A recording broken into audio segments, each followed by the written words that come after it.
Сенокос начинается с Петрова дня и идет до Ильина дня, 1 августа по новому стилю. На сенокос выходили как на праздник в праздничной одежде. Особо выделяется молодая женщина, первый раз вышедшая на сенокос с семьей мужа. Она нарядно одета, к ручке ее косы привязаны кусочки ткани и ленточки с пожеланиями удачного сенокоса, чтобы не уставала и не болела спина. На сенокос и уборку сена женщины одевали белую нарядную одежду. Костюм состоял из туникообразной рубахи, дерем, сшитой из белой домотканины с красно-белыми яркими рукавами, и распашного кафтана, шорт-дерем, без рукавов. На сенокосе самыми первыми начинают косить наиболее опытные и те, у кого, как считают, добрая и легкая рука. После косарей остаются ровные волки сена, турым-сю, а затем их разбрасывают, чтобы сено не сгнило и быстрее сушилось.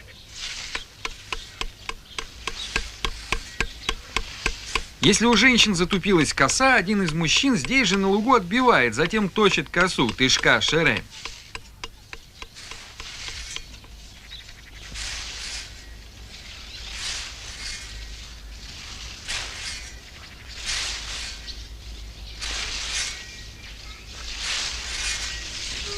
На сенокос все приносят с собой еду: хлеб, нянь, масло, вой, молоко, йол, яйца, куренгус, квас, сюкась, огурцы, огреч. Во время обеденного перерыва молодые женщины решают искупать невестку, кен пылатон. Выкупав невестку, ее окончательно принимают в свой род, семью. Вилькенес пылатоно асме пала карано. Старшая из женщин незаметно подходит к невестке, выливает воду из туиска за шиворот. Затем сбрызгивает воду на лицо, спину. Невестка убегает, но тут все гурьбой ведут ее к реке. Если речка не глубокая, толкают в воду. Женщина, которая начала обряд купания, после этой церемонии считается крестной матерью невестки. Кирос мумы. Через 2-3 дня, если просохло сено, выходят на уборку. Убирают сено с помощью грабель, мажес и вилка.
При перевозке копен используют коня.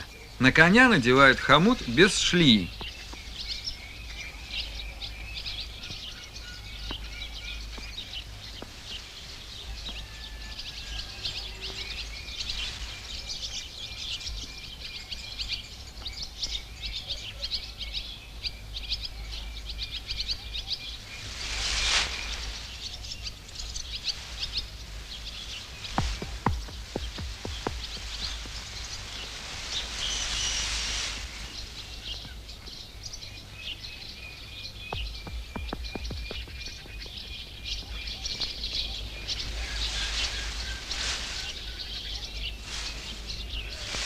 Обыкновенно стог мечет мужчина или одна из опытных женщин. Стог идет от 15 до 20 копен.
При стоговании сводят вершину стога ближе к вершине жерди. С боков стога женщины граблями убирают плохо уложенное сено, подбирают сено около стога. Когда верхушка сведена, к жерди пристегиваются с обеих сторон большие ветки, чтобы не разметалось сено.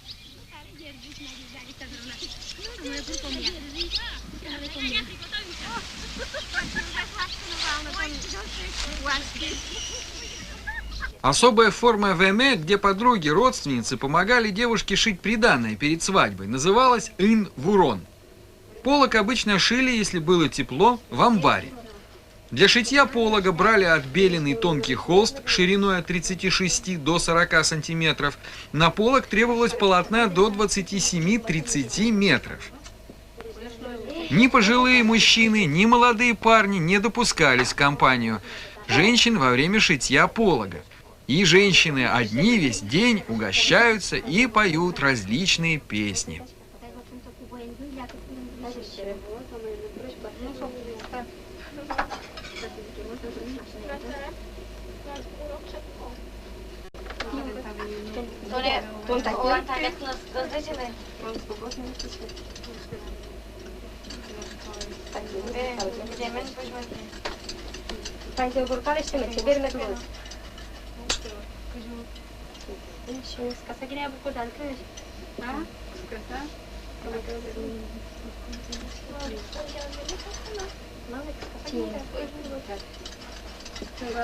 Приготовленный полог развешивается среди двора. Приходят старшие в дом, и начинается ужин взрослых.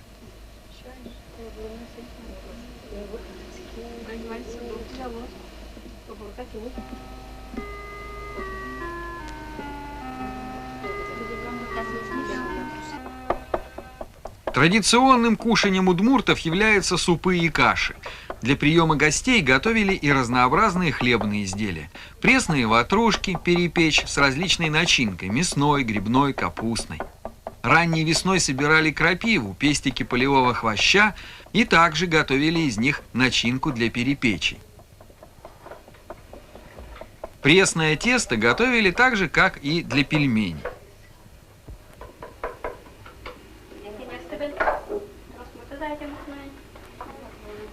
Одновременно с приготовлением теста готовится и начинка.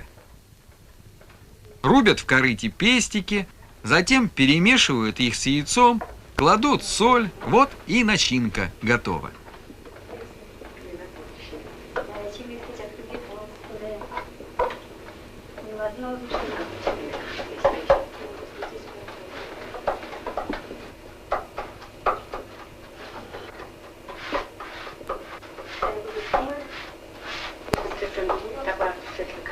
Тесто раскатывали толщиной до 0,5 в круглые лепешки. Затем загибали края, чтобы не вываливалась начинка.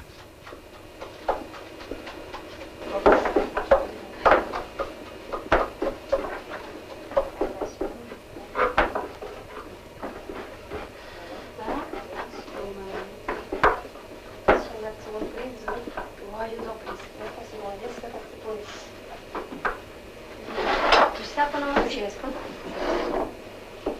Guarda che stare.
Voilà,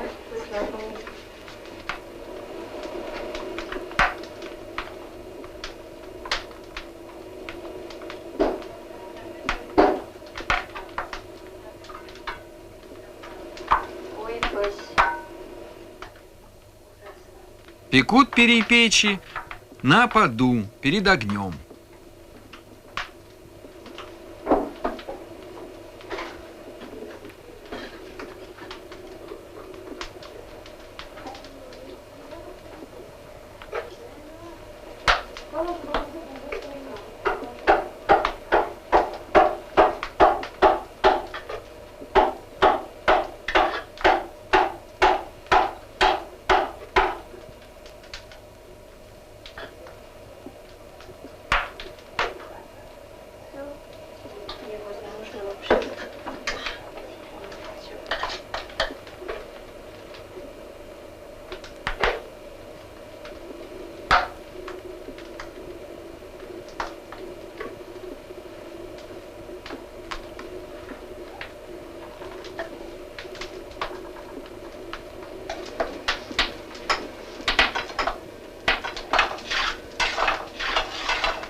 Среди удмуртов самым лучшим напитком считалось пиво.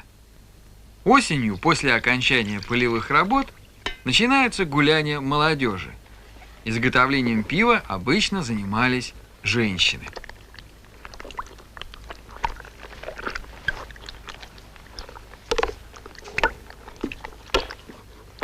Пиво готовится следующим образом. Сусло с налитой в бочке водой кипятят. Для чего берут корчагу, где сбоку просверлено отверстие, закрытое пробкой. Вершка на 2 выше дна кладут лучину, чтобы не подгорало, затем солому. На дно корчаги складывают крестообразно щепки, поверх щепок кладут солому, поверх соломы слоями кладут пшеничную мекину, солод.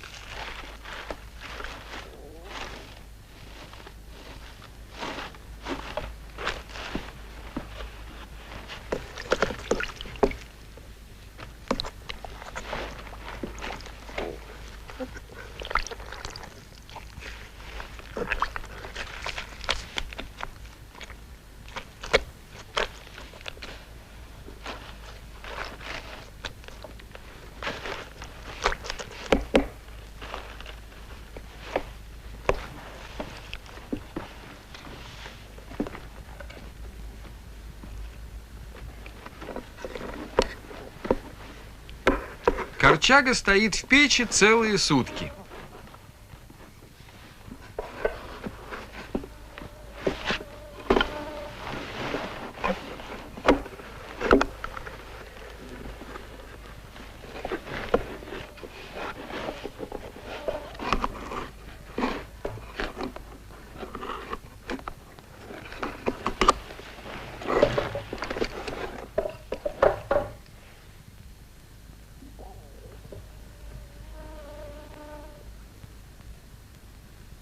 Корчагу ставят на специальную скамейку с уклоном. Открывают в основании корчаги отверстие и спускают в сосуд сусло.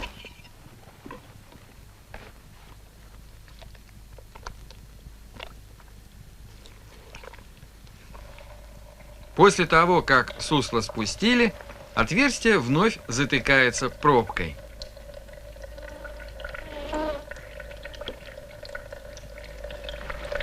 В корчагу заливают кипяченую воду и дают постоять.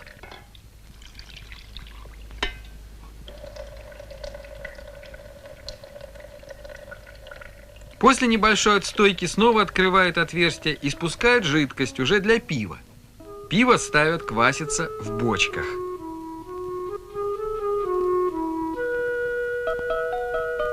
Пиво сливают в катку, прибавляют хмель и ставят бродить. После того, как пиво поспевает, ждут гостей, стол накрыт. Гости приходят, здороваются со всеми за руку, садятся за стол и начинают угощаться. Молодежные праздники бытовали почти во всех районах Северной Удмуртии. Обычно праздник начинается по окончании полевых работ осенью и служит как бы сигналом к началу посиделок. Посиделки начинаются с этого праздника и продолжаются до крещения. Девушки и молодые женщины заблаговременно готовятся к празднику. Стряпают перепечи, табани, ставят специальный квас. Бокал, правда, могут осушить только парни. Девушки не пьют.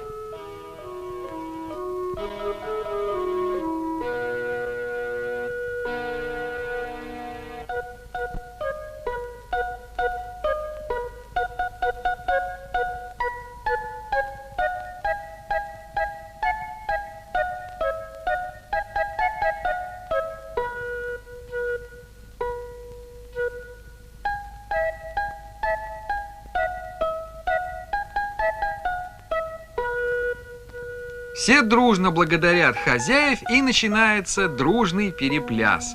На этом празднике молодые парни часто высматривали себе будущую жену. Молодежь соседних деревень знакомилась друг с другом.